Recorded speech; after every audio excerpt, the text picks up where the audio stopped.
بسم الله الرحمن الرحيم نحمده ونصلي على رسوله ثم بعد أعوذ بالله من الشيطان الرجيم بسم الله الرحمن الرحيم يا أيها الذين آمنوا لا يسخر قوم من قوم عسى أن يكونوا خيرا منهم ولا نساء من نساء عسى أن يكن خيرا منهن ولا تلمزوا أنفسكم ولا تنابزوا بالألقاب بئس الاسم الفسوق بعد الإيمان ومن لم يتب فأولئك هم الظالمون صدق الله مولانا العظيم.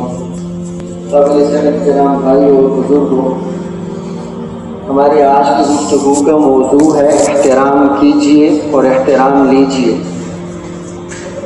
اس گفتگو کا آغاز کرنے سے پہلے ایک مثال عرض کرتا ہوں.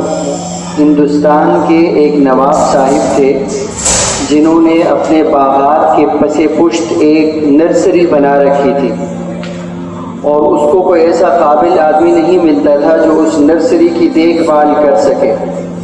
ایک موقع پر جا کے انہیں معلوم ہوا کہ ایک صاحب ہیں جو بہت قابل آدمی ہیں اور نرسری کو سنبھالنے اور نتیجہ خیز بنانے میں بڑے نامور ہیں. نواب صاحب نے ان کی خدمات حاصل کی تو اس نے معاوضہ دریافت کیا. نواب صاحب نے کہا معاوضہ میں طے نہیں کروں گا، میں ہر مہینے اپنے باغات کی ایک بار سیر کیا کروں گا، اپنے باغ میں لگے ہوئے پیڑ اور درخت دیکھوں گا، وہاں سے مجھے اندازہ ہوگا کہ تم نرسری سے کیا آگے بھیج رہے ہو. وہ دیکھنے کے بعد میں تمہیں ہر مہینے کا معاوضہ تب دیا کروں گا، اور ہر مہینے میں جتنا بہتر دیکھوں گا اتنا بہتر معاوضہ دوں گا، اور اگر اس سے کم دیکھا تو پھر تمہیں چھوڑوں گا نہیں. وہ صاحب اس بات پر مطمئن ہو گیا، متفق ہو گیا. اب نواب صاحب ہر مہینے کے بعد یا چند دنوں کے بعد اپنے باغ میں آتے یا شاہی باغات میں آتے، پیڑ اور درخت دیکھتے، ان کا پھل یا ان کی لہلہاتی کیفیت کو دیکھتے، اور پھر کھڑے کھڑے طے کر دیتے کہ اس دفعہ اس کو اتنی رقم دے دی جائے. سوچنے کی بات یہ ہے کہ نواب صاحب ان سے بہت مطمئن ہوئے، آخر تک مطمئن ہوئے، لیکن زندگی میں ایک بار بھی اپنی نرسری کو جا کر نہیں دیکھا. ابھی ذرا غور فرمائیے، ہمارے معاشرے کے اندر بھی ہم لوگوں کا گھر اور ہمارے بچے ایک نرسری ہے. اگر چلتے پھرتے اس معاشرے میں کسی جگہ آپ احترام لینا چاہتے ہیں اور آپ کو ملتا نہیں ہے، آپ ڈھونڈنا چاہتے ہیں اور اس کو پا نہیں سکتے، تو آپ پہلے یقین کر لیجئے کہ اس ملک اور اس معاشرے کی نرسری برباد ہو رہی ہے. اس کی دیکھ بھال کرنے والا کوئی قابل آدمی نہیں ہے.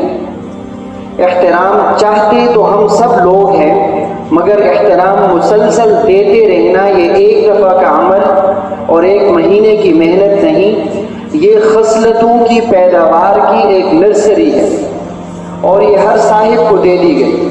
نبی کریم صلی اللہ علیہ وسلم نے اپنے صحابہ کرام کے اندر ان عادات کو، ان خصلتوں کو اور اس طرح کے حسن ادب کو پیدا کرنے کے لیے عمر کا بہت بڑا حصہ گزار دیا. 1-2 مہینے تقریروں پر اکتفا نہیں کیا. آپ صلی اللہ علیہ وسلم نے اس نرسری کو کامیاب بنانے کے لیے اور مستقبل کے بڑے بڑے باغات تیار کرنے کے لیے سب سے پہلا قدم یہ اٹھایا کہ موجودہ چھوٹی چھوٹی کومپلوں کے سامنے اپنے آپ کو پیش کیا، پھر ان کومپلوں کو بڑا ہونے دیا، اور پھر ایک وقت میں ایسا مہذب معاشرہ متمدن معاشرہ قائم ہوا کہ اس کی ثقافت سے غیر لوگ متاثر ہونے لگے. آج تک اس کے نمونے اور مثالیں کوئی بھی کہیں پہ نہیں دے سکا. آپ صلی اللہ علیہ وسلم نے صحابہ کرام میں اپنی عمر کا اچھا خاصا حصہ گزارنے کے بعد ایک کامیاب ذمہ دار کے طور پر ایک دن سب صحابہ کے بیچ میں بیٹھ کر یہ اعلان فرمایا، لَقَدْ لَبِثْتُ فِيكُمْ مِنْ عُمُرِي أَفَلَا تَعْقِلُونَ، میں نے اپنی عمر کا بہت بڑا حصہ تمہارے بیچ گزار دیا ہے. ایک ذمہ دار آدمی ہی اپنے چھوٹے بچوں، اولاد اور زیر کفالت لوگوں کے سامنے یہ بات کہہ سکتا ہے. ایک باپ بچوں کو جوان کرے اور 15-20 سال گزارنے کے بعد وہ اس پوزیشن میں ہوگا کہ اپنے بچوں کو کہے کہ بیٹا دیکھو، عمر کا ایک اہم حصہ میں نے تمہارے بیچ میں گزارا ہے، کیا میری زندگی میں کوئی جھوٹ کا داغ ہے، کوئی ظلم کا داغ ہے، کوئی غیبت کا داغ ہے؟ میری عمر میں انسانیت سوزی ہے، میری عمر میں ظلم ہے، میری عمر میں بے احترامی ہے، میری عمر میں ایذا رسانی ہے، میری عمر میں ضرر رسانی ہے، میری عمر میں کسی کے لیے تکلیف و اذیت کا داغ موجود ہے؟ ایک باپ یہ دعویٰ کر سکتا ہو، ایک ماں یہ دعویٰ کر سکتی ہو۔ بدقسمتی سے ہم سب لوگ مل کر جب ایک عملی زندگی میں آتے ہیں اور پتہ چلتا ہے کہ کسی کا کوئی احترام بحیثیت انسان نہیں ہے، اگر کہیں پہ ہے تو مجبوری کا احترام ہے، ایک کمرشل احترام ہے، اخلاقی اعتبار سے احترام کو ناپید پا کر ہم لوگ اٹھ کھڑے ہوتے ہیں اور بڑی آسانی سے کہتے ہیں امت کو یوں ہونا چاہیے، ملک کو یوں ہونا چاہیے، اور ڈاکٹرز کو یوں ہونا چاہیے، وکلاء کو یوں ہونا چاہیے، محکموں کو یوں ہونا چاہیے، مولویوں کو یوں ہونا چاہیے۔ یہ باتیں کرنا آسان ہے، لیکن اس کا آغاز جو اپنے آپ سے ہونا چاہیے ان میں سے ہم میں سے کوئی بھی تیار نہیں ہے۔ یہ ملک بدل جائے، امت بدل جائے، مولوی ڈاکٹر بدل جائیں، انجینئر سائنسدان بدل جائیں، ساری دنیا جو مجھ کو ملنے آ رہی ہے، جس کو میں نے ملنے جانا ہے، ان سب کو بدل جانا چاہیے، لیکن میں بدلنے کے لیے تیار نہیں ہوں۔ احترام پیدا کرنے کے بعد پھر توقع رکھی جا سکتی ہے کہ آؤ پیڑ سے پھل کاٹیں۔ اگر نرسری موجود نہیں ہے تو پھر معاشرے کے اندر وہ درخت کیسے تلاش کیے جا سکتے ہیں؟ اگر کسی نے پھل کی کومپل، پھل کا بیج، پھل کے چھوٹے چھوٹے پودوں کا خیال نہیں رکھا اور آم کو یوں ہی برباد کرتے رہے، اور پھر اگلے سال یا 10 سال بعد آنے والی گرمیوں میں پورے ملک میں آم تلاش کرنا چاہیں گے تو ایسی تلاش عبث اور بیکار ہے۔ ابھی اگر ہمیں معاشرے کے اندر احترام ملتا نہیں ہے تو سمجھیے ہم نے دیا نہیں ہے۔ پوری زندگی میں ایک والد اور ایک والدہ اپنے گھر میں یوں زندگی گزارے، بہت بڑی بات نہیں کرنا چاہ رہا، نہ بڑی بات کا دعویٰ کرنے کی ضرورت ہے، نہ ملک بدلنے کا فلسفہ پیش کیا جا رہا ہے۔ اپنے آپ کو بدلیے، گھر کے اندر زندگی گزاریے، اپنے چھوٹے سے معمولی بچے سے لے کر بڑی اولاد، بیگمات، بیوی، بہن، بھائی اور گھر میں کام کرنے والیوں کو احترام دیجیے۔ بچہ تو بڑے ہو کر یہ کہہ سکے کہ میں نے 20 برس زندگی گزار لی ہے، میں نے کبھی بھی نہیں دیکھا کہ میرے باپ نے میری ماں کو ذلیل کیا ہو، کہہ سکے کہ میں نے کبھی نہیں دیکھا میری ماں نے میرے باپ کو ذلیل کیا ہو، کہہ سکے میں نے کبھی بھی نہیں دیکھا کہ میرے ماں باپ دونوں نے گھر میں کام کرنے والے ملازمین کو ذلیل کیا ہو۔ یہ بچہ خود کہہ سکے 20 برس گزرے ہیں میں نے گندی گالی سنی بھی نہیں ہے۔ اگر اتنے لمبے عرصہ کے اندر ایک آدمی بے احترامی دیکھے بھی نہیں، کرے بھی نہیں، سنے بھی نہیں، تو بے احترامی کا شیطانی القاء ہوگا کہ وہ جا کر بے احترامی کرے گا۔ آپ نے دیکھا ہوگا کچھ لوگ ایسے ہوتے ہیں، ابھی بھی موجود ہوتے ہیں، جن کی والدین نے اتنی خوبصورت پرورش کی ہوتی ہے، اتنی شاندار اور خوشگوار تربیت کی ہوتی ہے، آپ بھلے ان کے ساتھ بدتمیزی کر لیں، ان کی آواز بلند بھی نہیں ہوتی، آپ کو رشک آتا ہے ان کے دھیمے الفاظ پر، ان کے جملوں پر۔ لیکن بدقسمتی سے سوسائٹی میں ایسے لوگوں کی تعداد کم ہوتی ہے، معاشرے میں ایسے لوگ گنے چنے ہوتے ہیں، اور یہ ایسے ہوتے ہیں جس کسی نے آم کا گٹھلی وہاں پہ پھینکی، وہاں پھینکی اور وہاں پھینکی، 3 جگہ آم نکل آیا، لیکن برابر ایک نرسری آم کی نہیں تھی، اس لیے ہر جگہ آم نظر نہیں آتا۔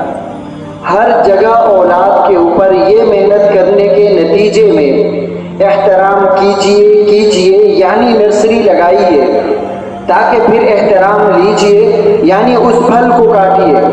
اگر ایسا کرنے میں ہم کوتاہی کر رہے ہیں اور کمانے میں اور مال بنانے میں اور پیسہ جمع کرنے کو ہی ہدف اور مقصود بنایا ہوا ہے، تو پھر عملی زندگی کے اندر جیسے آج ہم کو گلا ہے، ہماری اولاد کو بھی معاشرہ کے رہنے والے تمام لوگوں سے گلا ہوگا۔ آپ صلی اللہ علیہ وسلم نے خود پہلے دکھا دیا کہ میں نے زندگی میں ایک بچے کی بھی بے احترامی نہیں کی۔ حضرت انس کی مثال موجود ہے، ابو محذورہ کی مثال موجود ہے، حضرت علی کی مثال موجود ہے۔ 9 بیویاں ازواج مطہرات، 2 باندیاں، 11 کی تعداد۔ کوئی تاریخ میں ایک دن، ایک موقع، ایک لمحہ ثابت کر کے دکھائے کہ آپ نے ایک بیوی کی بھی بے احترامی کی ہو۔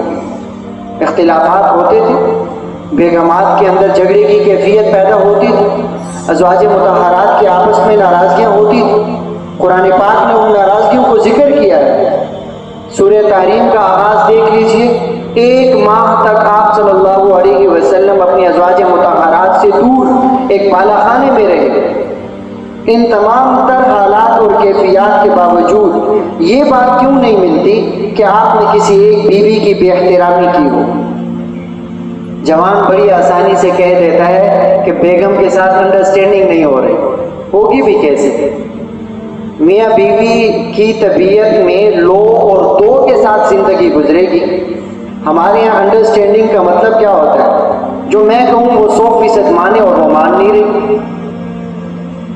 آپ احترام دیجیے رائے کو، اور جوان ہونے والے بچوں کو دکھائیے کہ میں نے بیوی کا کتنا احترام کیا، اور بیوی دکھا دے کہ میں نے شوہر کا کتنا احترام کیا، تاکہ یہ بچے سیکھیں کہ بے احترامی زندگی کا مضر عنصر ہے، یہ زندگی کا حصہ نہیں بن سکتا۔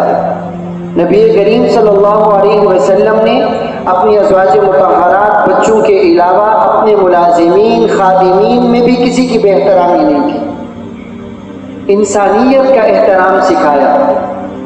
اور پھر حجۃ الوداع کے موقع پر کتنے صاف الفاظ میں ارشاد فرمایا، کل المسلم علی المسلم حرام۔ 3 کام ارشاد فرما دیے، بس 3 کام ہی کر لیجئے اگر معاشرے میں احترام پیدا کرنا ہے۔ کل المسلم علی المسلم حرام، ہر مسلمان دوسرے مسلمان کے لیے قابل احترام ہے۔ ایک مسلمان کا دوسرے مسلمان پہ احترام واجب ہے۔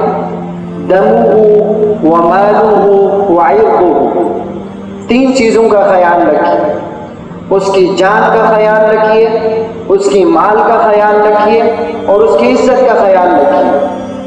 ہمیں یہ خود پتہ ہونا چاہیے کہ کس طرح کی گفتگو سے کسی کی عزت مجروح ہوتی ہے، کس طرح کے الفاظ سے کسی کی عزت مجروح ہوتی ہے، چاہے ہم زمانے کا سب سے بڑا سچ کیوں نہ کہہ رہے ہوں، ایک عالمگیر حقیقت کیوں نہ بیان کر رہے ہوں، لیکن ہماری آواز کے اندر اونچائی، ہمارے الفاظ کے اندر جوڑ، ہمارے گفتگو اور پیرائے کا چناؤ وہ سامنے والے کی عزت کو ملحوظ خاطر رکھ کر ہونا چاہیے۔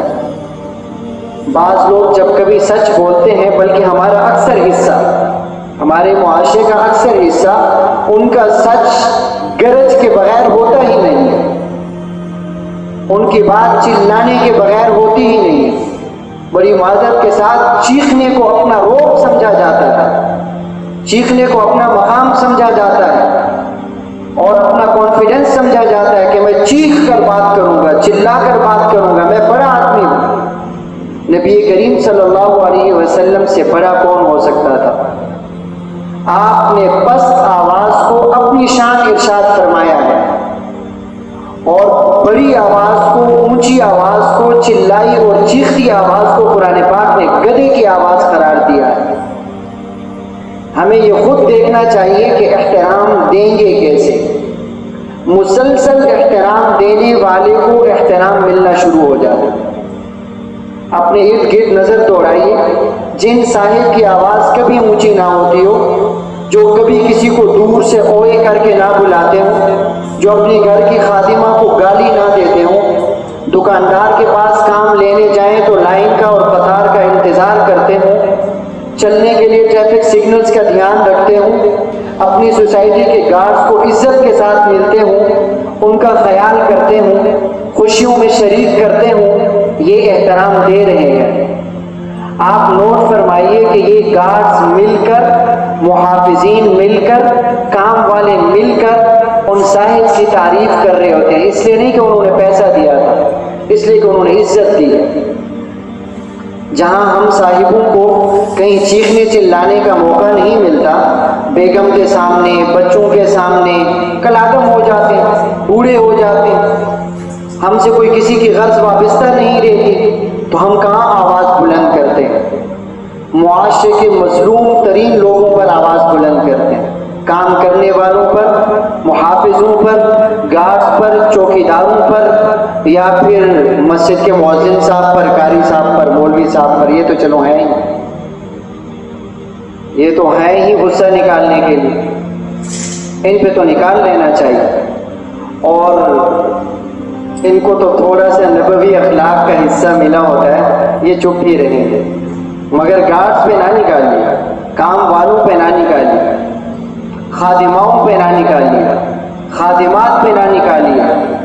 جو عزت ہم اونچی آواز سے پیدا کرتے ہیں، اس چھوٹے اور مظلوم طبقے کے اوپر چیخ کر چلا کر ان کو آپس میں جمع نہ ہونے دیجیے اپنی برائی پر، اپنی بلند آواز پر، ورنہ جو عزت ہم کوشش سے پیدا کر رہے ہیں وہ بے عزتی کا سامان بن جائے۔ تو نبی کریم صلی اللہ علیہ وسلم نے احترام پہلے دیا ہے، دینا سکھایا ہے، پھر لینے کی امید بھی نہیں رکھی تو بھی احترام ملتا رہا۔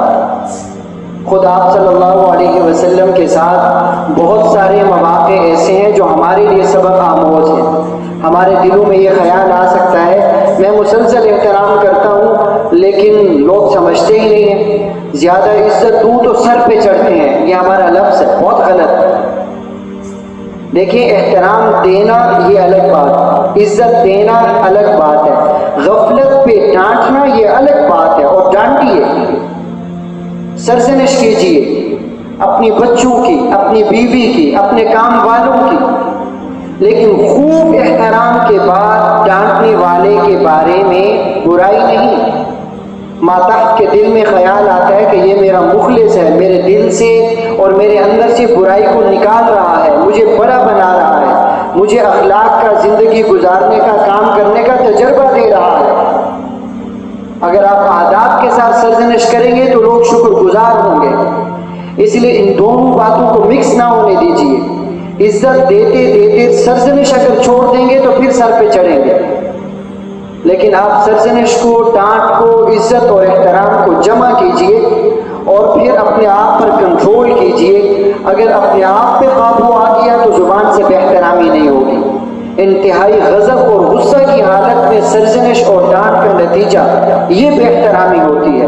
سوچ سمجھ کر سکھانے کے لیے اگر ڈانٹا جائے تو عزت اور ذلت دونوں اللہ کے ہاتھ میں ہیں۔ ایسا کرنے والے کو اللہ کبھی بھی ذلیل نہیں کریں گے، اور ایسا کرنے والوں کو بے احترامیوں کا سامنا بھی کبھی نہیں ہوگا۔ اللہ ہم سب کو توفیق عطا فرمائے کہ ہمارے گھروں میں، ہمارے دفتروں میں، ہمارے کام کاج کی جگہوں پہ بسنے والے، ملنے والے، رہنے والے تمام انسانوں کو ہمیں توفیق دے کہ ہم احترام کریں، اور پھر انہیں توفیق دے کہ احترام کا ماحول پیدا ہو۔ اللہ عمل کی توفیق عطا فرمائے۔ الحمدللہ رب العالمین والعاقبۃ للمتقین والصلاۃ والسلام علی سید الانبیاء وخاتم النبیین۔ یا اللہ، دین کا جو حصہ پڑھا گیا ہے، سنایا گیا ہے، سنا گیا ہے، اس کو سمجھنے کی توفیق عطا فرما، عمل کی توفیق عطا فرما۔ ہمارے اخلاص میں اور نیت میں اگر کوئی کمی ہو اپنے شان کریمی سے معاف فرما۔ اس مجلس کا پورا پورا ثواب ہمارے والدین کریمین کو عطا فرما، ہمارے اساتذہ کرام کو عطا فرما، ہماری تربیت کرنے والوں کو عطا فرما، ہم پر احسان کرنے والوں کو عطا فرما، ان مجالس دینیہ کا انتظام کرنے والوں کو عطا۔ یا اللہ، جملہ بیماروں کو شفاء کاملہ عاجلہ مستمرہ دائمہ نصیب فرما، بعیب صحت عطا فرما۔ اللہ، مرحومین کی مغفرت فرما، مغفورین کے درجات کو بلند فرما۔ وصلی اللہ تعالی علی رسول خیر خلق محمد وعلی آلہ واصحابہ وازواجہ واہل بیتہ وذریتہ اجمعین برحمتک۔